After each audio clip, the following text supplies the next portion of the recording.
අපි දැක්කා ඊයේ පෙරේදා අල් ජසීරා නාලිකාවත් එක්ක රනිල් වික්‍රමසිංහ හිටපු ජනාධිපතිවරයා සම්මුඛ සාකච්ඡාවක් කරනවා මේ පොඩ්ඩක්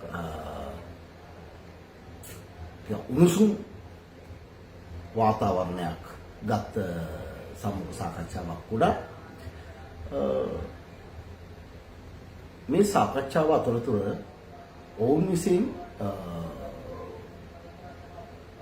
විවිධ අවස්ථාවන් වලදී උත්සාහ කරනු ලබනවා රාජපක්ෂවරුන්ගේ නම රනිල් වික්‍රමසිංහ හරහා කියවා ගන්නට.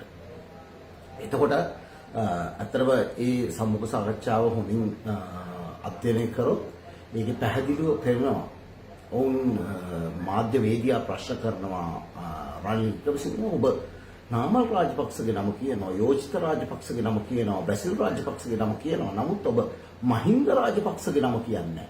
ඇයි මේකට හේතුව? ඊළඟට ඔහු ප්‍රශ්න කරනවා ඔබ මහින්ද රාජපක්ෂගේ සාදවලට සහභාගී වෙනවා කියලා. ඇත්තටම මේ සාකච්ඡාවේදී පැහැදිලිවම අපිට ඔප්පු වෙන කාරණයක් තමයි ඔවුන් මහින්ද රාජපක්ෂ කියන චරිතය දඩයම් කිරීමේ පැහැදිලි උත්සාහයක යෙදෙනවා. මේකෙදී අනිත් කාරණය තමයි දැන් සම්මුඛ සාකච්ඡාව ලංකාවේ මාධ්‍යයක් ප්‍රචාරයට පත් කරනවා. ඒක පත් කරාට පස්සේ සභානායක බිමල් රත්නායක ඇවිල්ලා සභාවේ පාර්ලිමේන්තුවේදී ප්‍රකාශයක් කරනවා මේ රනිල් වික්‍රමසිංහ කියන්නේ ෆෙරාරි ලයිසන් තියෙන කෙනෙක්. නමුත් මේ ගිහිල්ලා හප්පගත්තා ඔළුව කුණු කරගත්තා වගේ මතයක්. ඇත්තටම කියනවා නම් රනිල් වික්‍රමසිංහ ඒගොල්ලන්ට ෆෙරාරි ලයිසන් එකක් තියෙන කෙනෙක් විදිහට පෙරුණාට මේ රටේ බොහෝ ජනතාව රනිල් වික්‍රමසිංහ කියන චරිතය කවදාවත් ඡන්දයකින් බලයට ගෙන ආපු නැති චරිතයක්. රනිල් වික්‍රමසිංහව ඡන්දයකින් දිනවන්න උදව් කරා නම් ඒ වර්තමාන ආණ්ඩුවේ සිටින පිරිස පමණමයි. ඒකෙන්ද ඔහු සභානායක වර්තමාන සභානායක බිමල් රත්නායක ඇවිල්ලා ඕක ජනතාවට කියලා වැඩක් නැහැ. එහෙනම් ඒගොල්ලන් තමයි දැනගන්න ඕනේ මුලින්ම රනිල් වික්‍රමසිංහ විවිධ වූ අවස්ථාවන් වලදී ඡන්ද වලින් දිනවන්න සහයෝගය දෙන්නට කලින් රනිල් වික්‍රමසිංහට තියෙන්නේ ෆෙරාරි ලයිසන් එකක්ද ත්‍රී වීල් ලයිසන් එකක්ද කියන එක පරීක්ෂා කරලා බලන්න. හොඳයි. ඒ සියලු කාරණා එක්ක අපිට අදාළ නෑ රනිල් වික්‍රමසිංහගේ ෆෙරාරි ලයිසන් එක ගැන.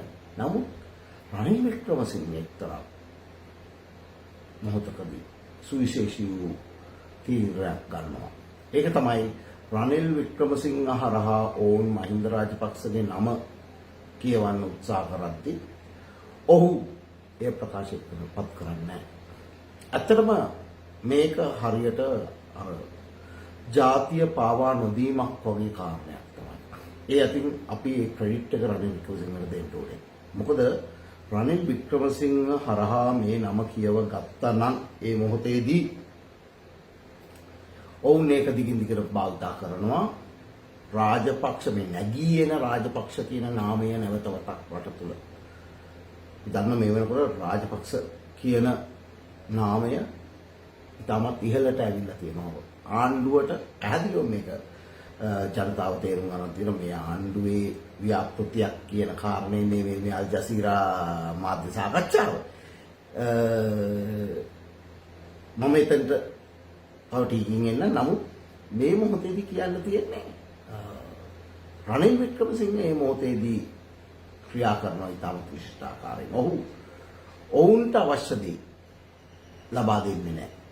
ඔවුන්ට අවශ්‍ය දේ ලබා දෙන්නේ නැහැ. නමුත් ඒ නොදීම හරහා රනිල් වික්‍රමසිංහගේ ප්‍රතිරූපයට යම්කිසි හානියක් ඔවුන් මාධ්‍ය වේදිකාව විසින් සිද්ධ කරනවා.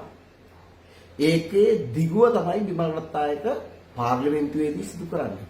හැබැයි බිමල් රත්නායකගෙන් අපි මේ කාරණය දැන් වර්තමාන රජය බලයට ගන්නකොට කිව්වේ කොහොමද?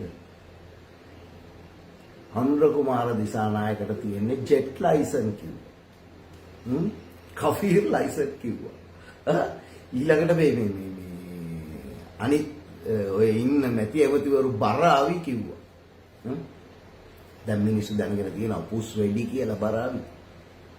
දැන් අද අර ජෙට් ලයිසන් එකක් තියෙන අනුර කුමාර දිසානායක ඇවිල්ලා මේ පාරේ තියෙන පෙව්මන්ට් එකට හොම්බ ඇනගෙන තියෙනවනේ. කියපු දේවල් කරගන්න බැරුව ජෙට් එක පැදව ගන්න බැරුව නේ. එතකොට අපි කියන්නේ විමල් රත්නායකට වීදුරු ගෙවල් වල ඉඳගෙන ගල් ගහන්න ලෑස්ති වෙන්න එපා. දැන් ඔවුන්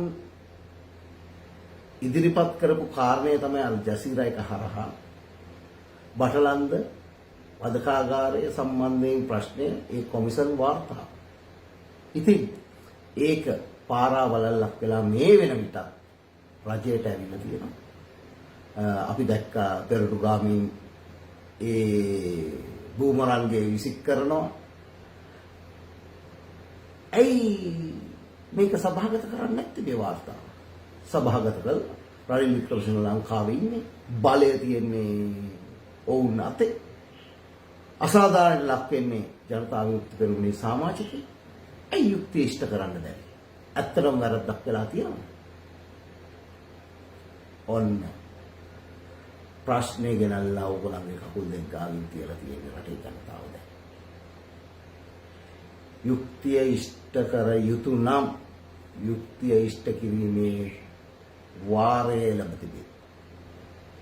විස්තරේ ඇත්තනම් ඒකින්ද විමල් රත්නායක ෆෙරාරි ලයිසන් එක ගැන කතා කරා නම් දැන් තමුන් ඔප්පු කරන්න ඕනේ තමුන්ට BMW 7 series ලයිසන් එක තියෙනවා කියලා.